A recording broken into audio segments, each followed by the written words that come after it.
Welcome, Acolytes. Today I am playing. Oh, for F's sake, yeah. You know it's, hey, it's after cleaning up my castle, but it is crypt. Let's call it crypt dungeons as you want. Ghost of Yotei is freaking cooked. Now, of course, reacting to Ref says Tesu, and you know what? I am already very, very sad. Now, why? What is Ghost of Yotei? I'm gonna explain it. This is basically the sequel to Ghost of Tsushima. What is Ghost of Tsushima? One of the freaking best Assassin's Creed-like games that are playing in Japan and is freaking on point with the entire story. It's so good that I would say that everybody who actually has even the faintest interest in good storytelling, good characters, and a just good open world Assassin's Creed like game. That's not Assassin's Creed, by the way, it's way better. If you even have the faintest thing, just go in, look it up, and buy it if you can afford it. Because the game is just freaking legendary good. Ah! And I played it on the hardest mode until I actually said, no, this is... until I just got it, because the boss fights were a bit boring, to be honest, in the hardest mode, because they just parried, and you had exactly one hit where you can do it, and then, rinse and repeat. And I mean, there were some very long combos with that one. I did it for fun, but I mean, the mob killing were freaking awesome. Okay, so I'm just ranting right now, but Ghost of Tsushima, go and look at it. Ghost of Yotei seems to be infested right now. In a very bad way, so let's just start. Hey, what's up guys, Ruff here. So today's going to be a jam-packed video because I woke up today and saw an absolute explosion of gaming-related news. Now, we're not going to cover everything I came across. We'll save some of it for future videos.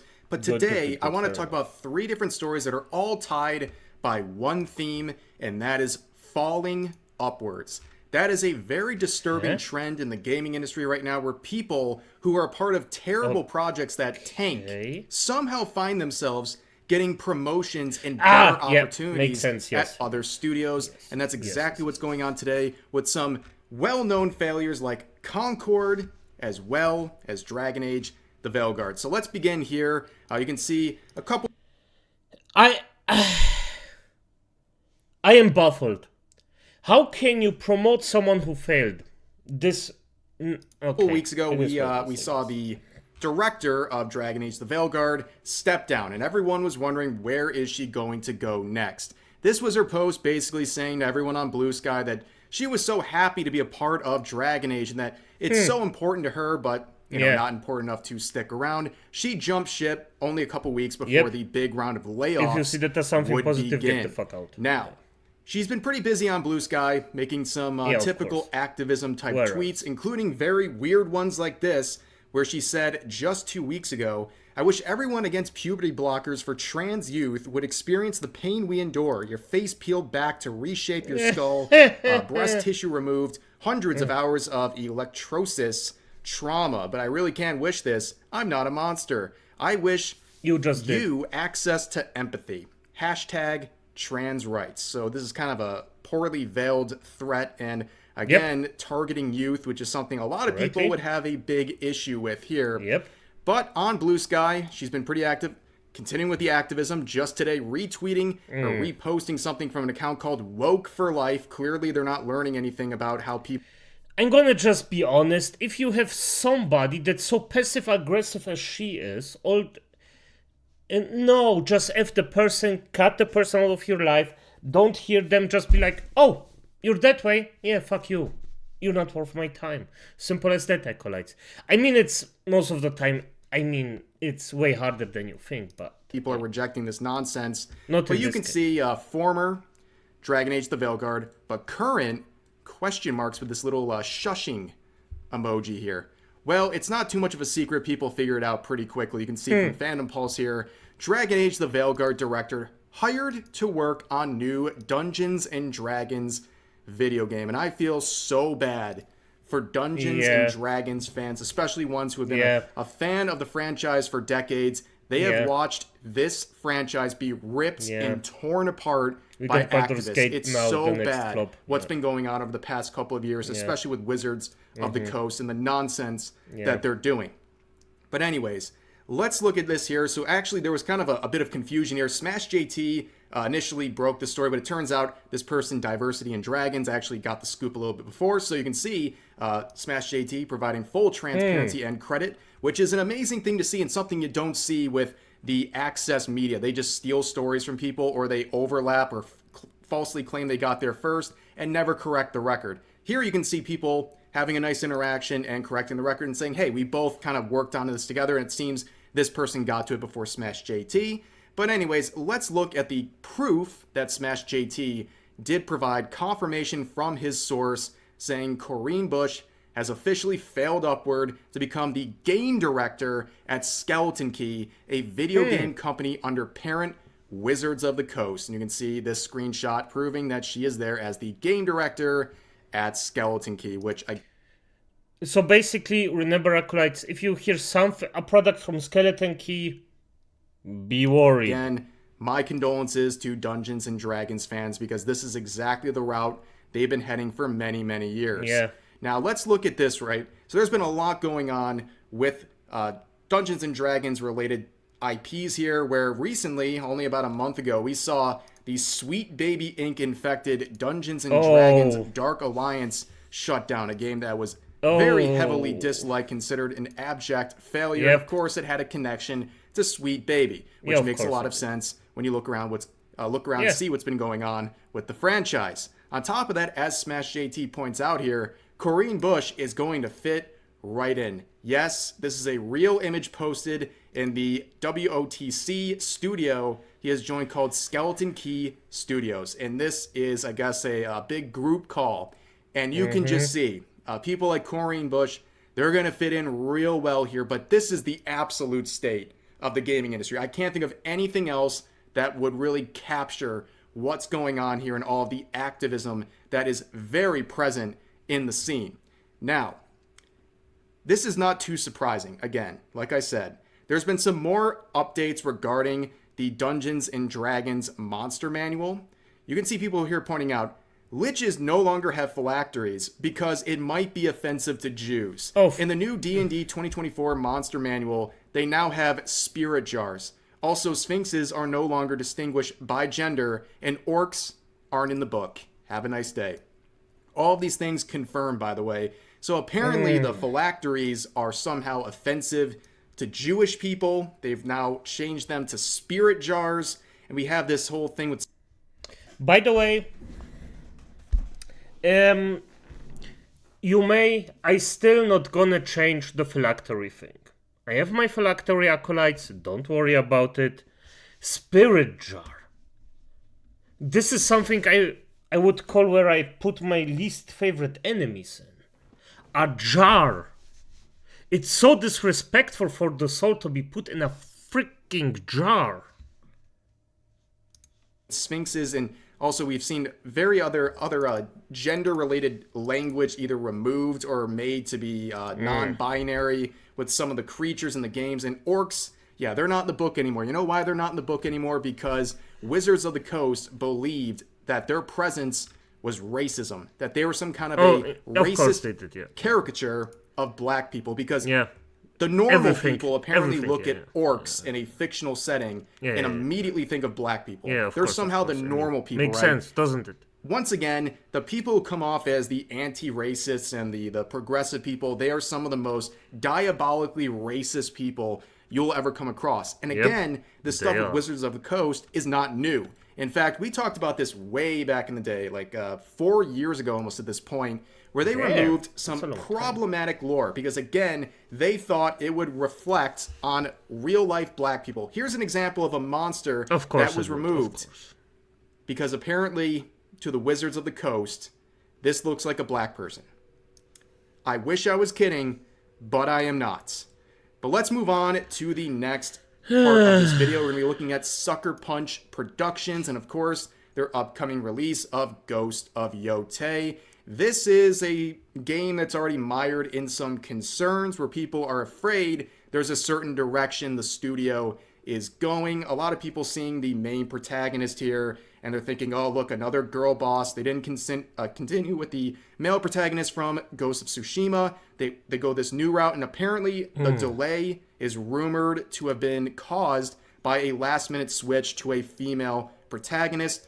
Also, people have looked at the actor, the actress behind the main character of this game, and she is a full-fledged activist. In fact, she might be more outspoken than people like Corrine Bush. Like, she is off the wall, unapologetic, and a lot of people are concerned as to what that's going to do in terms of affecting the game. Of course, but it's concerning, there was also a bit is. of controversy back a few months ago when people started criticizing what's going on with this game and raising their concerns. And a former Sony chairman would tell people, basically, don't buy the game. Here's the actual interaction here saying, number one, it's a game, an entertainment, a story a team of creators believes in. They want to make this. It's a game. If you don't like it, don't buy it. In fact, why not make the game you want yourself, which is the most stupid thing you could ever say. I'm sure Sucker Punch, who's a subsidiary of Sony, by the way, would really appreciate this employee from Sony saying something like this, basically doing the classic challenge of, well, if you don't like it, don't buy it. Well, okay, challenge accepted. Many people would literally make their decision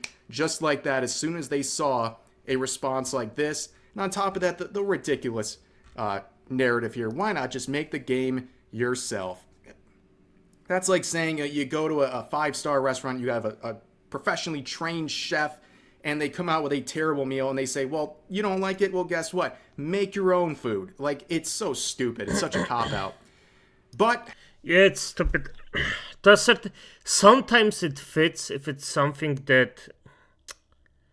No, in this case, it just doesn't fit. I mean, if it's something small like a freaking sandwich, I already did say this to some girlfriends. If you don't like it, then just go up and make it yourself. Simple as that, with simple things. But if you're saying like a game, like a 5 like things that you need some skill to actually do it, then yeah, that's a terrible argument. A lot of people have been raising concerns. The screenshot has been making the rounds, not only showing the star Erika Ishii, who is the voice behind the protagonist, but also people are pointing out some of the writing staff.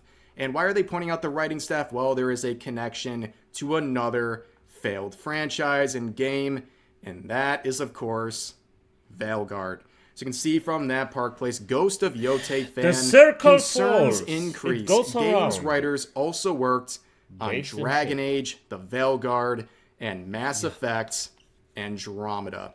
That is not a very good headline. Once again, failing upwards. Somehow two writers have found a place at Sucker Punch after being a part of the failure that was Veilguard. Now, some people are pointing out the individuals here that are listed as writers on this game. You can see the first person here listed is this John Dombrow individual who was a writer on various games, and it's all over the place in terms of the reception of those games. So they're a part of successes like Mass Effect 3, for example. There was also Dragon Age Inquisition. Those are two games that were objectively successful games. However, they were also a part of big failures like Mass Effect Andromeda, as well as Veilguard, and also Anthem. Those are games that are very disliked, and when you look at his... If most of your games are a failure, yes, or your track record just is bad. Resume, for example, he's basically 2 for 5, right? He was a part of 2 good games,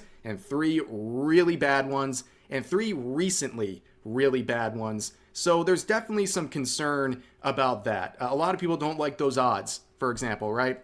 And then we also have this Courtney Woods individual who's another writer listed for Ghost of Yotei, and it's basically the same resume, right? They're part of Inquisition, they're part of Veilguard, Anthem, as well as Mass Effect Andromeda, and I believe Mass Effect 3 as well. So it's basically the same resume. These people have clearly been working together for quite some time, and they've received a joint promotion. They are now a part of Sucker Punch, and they're dealing with a very highly anticipated game, okay? A lot of people are, I think, rightfully concerned about the direction of this game. Of course. A lot of it was more, I guess, superficial things, right? Like, they're looking at the main protagonist being a female, and people are like, oh, we're going with the classic girl boss type thing, and Sometimes I think that's sort of a jump. It's a bit of a reach, right? Just think like, oh, a game has a female protagonist and must be woke or something like that. That's generally a stretch. But I understand where some people are coming from. They're fatigued by all this stuff. Yes. They have been hammered with an agenda over and over and over again by the industry. And now they're just basically seeing red. They're seeing woke, right? They see anything that could possibly end up being a component of a woke game, and they just dismiss the whole thing. Yep. And they're just tired of anything that reminds them of a possible woke title. And we've seen the same thing with... and by the way, it's completely justified. If you are one of the people that see a woman and instantly see red lights, that's justified. I may be not that far off because I have to see a bit more. My thing is, if it's a good game, I do not give a single fuck. But the thing is, I don't see those red flags as... Well, I mean, I see them as warning. But at the end of the day, if it's a good game, it's a good game. It's like Kingdom Come Deliverance, today as it is. I really hope it's just a good game. At the end of the day, even if I was very critical of the entire shebang around it. And Ghost of Yotei, exactly the same thing. If this already starts like this, just the protagonist itself isn't enough for me to actually get out the red flags and be like, it's instantly woke. No, it's not. But it's one small red flag where you can say, okay, this is could be going in the direction that I don't like, but let's wait until we get more information. As I said, I repeat, if you see this as a gigantic red flag, I understand it. I totally understand it, Acolytes. Because at the end of the day, we got freaking burned so many times, we gamers, that it's understandable. Kingdom Come Deliverance 2, right? They see the smallest thing that could be woke or a symbol of the whole game being woke, and they just dismiss the whole thing because they don't want to take a chance. It's like they've been conditioned to identify these small components with an overall woke game, and they just don't want any of it. Now, you can think those reasons are stupid, especially as a developer. You can say, why would these people not want to play my game over something like that? Or why would it get labeled woke? Well, you can think it's stupid all you want, but that's the reality. These people are not buying the games as a result. So it's something to pay attention to, but I don't think it's going to really impact anyone's decisions in the industry because they're so stuck in their ways. They don't want to do a 180 unless they're absolutely forced. And then again, why would they change their ways when they're getting promotions as soon as they're a part of a failed game? It makes no sense. But let's move on to the final story, the third and final story. And by the way, I just want to say one thing, because one of my viewers actually told me that my reason for actually stornieren, so to disrupt my pre-order, was pathetic. I'm gonna say one thing, Acolytes. The only pathetic thing is pre-ordering games and actually thinking that it will be something good, expecting this. Because at the end of the time, we got bitten in the ass a lot of times. More than enough. And it is wiser to not pre-order than to pre-order, because we got shafted so many times. So the only pathetic thing is actually pre-ordering the stuff. It is what it is. And you may disagree. I don't care. And if you pre-order, that's on you. That's fine. I personally don't care. But if you're one of those suckers that actually thinks that it's pathetic, no. That's definitively... Nah. Sorry. It's exactly the other way around. Of today's video, once again, falling upwards at Halo here. So every once in a while, you got to check in on Halo. Definitely a lot of, again, concerns about wokeness going on with Halo and Microsoft, because there's something very interesting about their activism. It's probably harder than a lot of other companies and usual suspects you think about. Here's this Pride Month tweet they made last year that got a lot of attention. A lot of people did not like this. And they thought this was just corny and a bunch of activism and virtue signaling as usual. It's slacktivism. It's not much of an effort. They do it the second June crosses over, and the second June is done, Pride Month is over. they revert all their profiles back to regular stuff. It's just like the status quo. Anyone who falls for this stuff, I feel sorry for you because you've been pandered to, and I guess you don't even realize it. Well, they've made the rounds again with this tweet celebrating Black History Month, and then wearing these designs here. Fuck off. They say, we're celebrating the contributions and culture of the Black community within Halo Studios and beyond. We're committed to fostering an environment where everyone feels valued and supported. Let's build a future where opportunity thrives for all. No, fuck off. Yeah, I bet they accomplished that by DEI, right? Where you have to give people a leg up because apparently they're not good enough to do it on their own, and you have to discriminate based on the color of people's skin. That's probably what they mean there. But yeah, this is 2025. No, it's not what they mean. That's what they are doing. They can mean well, but in the end, if you're doing this racist stuff, sorry, you're just a racist. You just wear different colors. That's all. I don't know if they're reading the room, but you don't got to do this stuff anymore. You don't have to pander like this anymore. In fact, people don't like it, and they're not responding well to it whatsoever. So I think this is just another ridiculous example. But what's been going on with Halo, and what's the connection to the falling upwards? Well, we have this headline again from Phantom Pulse saying, former Concord Director of Marketing and Operations joins Halo Studios as senior product marketing don't manager. Pre-order it, acolytes. You know what? You can make the conclusion that that post might have been a part of this new position here. But yeah, let's look into this thread here. So Madam Savvy would share a nice breakdown of everything, but most importantly, these screenshots showing this Pamela Piscatello individual who is the new senior product marketing manager. And as you can see, they were at Firewalk for nearly 5 years. They were there pretty much for the entirety of the development of Concord. And now they're heading right over to Halo. And it's, again, what's happening here? How do you be a part of a historically big failure and then get a new job immediately? It makes no sense, but here's their contribution so far. Saying this, I'm happy to share that I'm starting a new position as Senior Product Marketing Manager working on Halo at Xbox. First order of business, more cat helmets. Halo's doomed. Anyways, guys. Yeah, 3 examples today of these people in the industry falling upwards. I disagree with Rev. This will be accepted in the Halo community. I assume. I'm not in the community, but as I know, acolytes, what I see in the YouTube comments and in gaming comments, the helmet itself will be accepted. Especially if it's a female behind it. Or I at least assume so. If it's not, fair enough, I am wrong. I am happy to be wrong about it. Maybe it will be pure stubbornness because this woman actually made it. As I hope so. But this will be accepted. Being a part of just cataclysmic failures like Veilguard and Concord, and somehow being rewarded by the industry. I wish I could say I'm surprised, but I'm not. And like I said, there was a lot of other gaming-related news that came out today.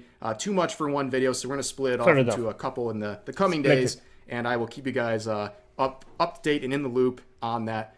But as always, feel free to share your thoughts about today's topics. Yep.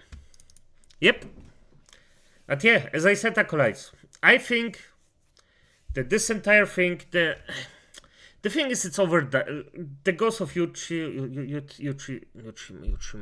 you know, the first one, the samurai game, the Assassin Samurai Shadow blah blah game. I hope it's gonna be fine, because right now I don't see anything that's really bad.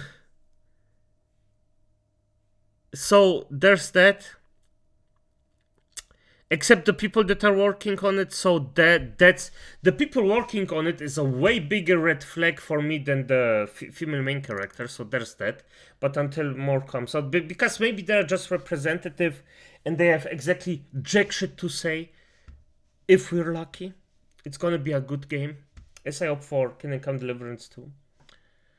And this helmet, come on, Come on, really? Really? You think that most players wouldn't wear this? Come on. Come on. This is Acolytes. Good night.